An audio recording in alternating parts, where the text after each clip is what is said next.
پہاڑی زبان میں اپڈیٹ سنیے۔ بھارت وچ مسلماناں دا مستقبل سنگین خطرات تھی دو چار ہے۔ ہندو انتہا پسنداں سن مسلماناں تے بھارت دی ذمہ تنگ کر دتی ہے۔ نہ صرف انہاں دی جان مال عزت و آبرو بلکہ انہاں دے مذہبی معاملات وچ کھلی مداخلت کیتی جا رہی ہے۔ حال ہی وچ بھارتی ریاست مدھیہ پردیش وچ عید میلاد النبی دے جلوس وچ شریک مسلماناں تے پولیس اور ہندو انتہا پسنداں سن حملہ کیتا، جس نال مسلماناں دے جذبات کو شدید صدمہ پہنچیا ہے۔ یہ سلسلہ آج ہی دا نہیں بلکہ جد تھی فسطائی مودی بھارتی عوام دے سراں تے مسلط ہویا ہے، اس ویلے تھی آج تکر ہزاراں مسلماناں دا ہجومی قتل ہو چکیا ہے۔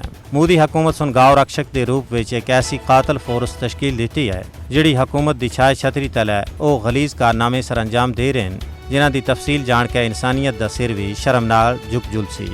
مودی حکومت دے غلیظ کرتوتاں دا تذکرہ امریکی کمیشن برائے مذہبی آزادی سن بھی اپنی سالانہ رپورٹ وچ کیتا ہے۔ رپورٹ وچ آکھا گیا ہے کہ ہندوستان وچ مسلمانوں کو نام نہاد آئینی تحفظ دے باوجود منظم امتیازی سلوک، تعصب، نفرت اور تشدد دا سامنا ہے۔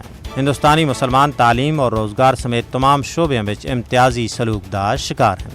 RSS دا بغل بچہ BJP حکومت دے سیاہ دور وچ مسلم مخالف جذبات وچ بے حد اضافہ ہویا ہے۔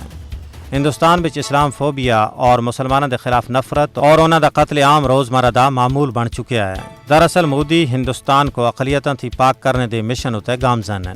یہ تمام صورتحال عالمی برادری واسطے چشم کشا ہے۔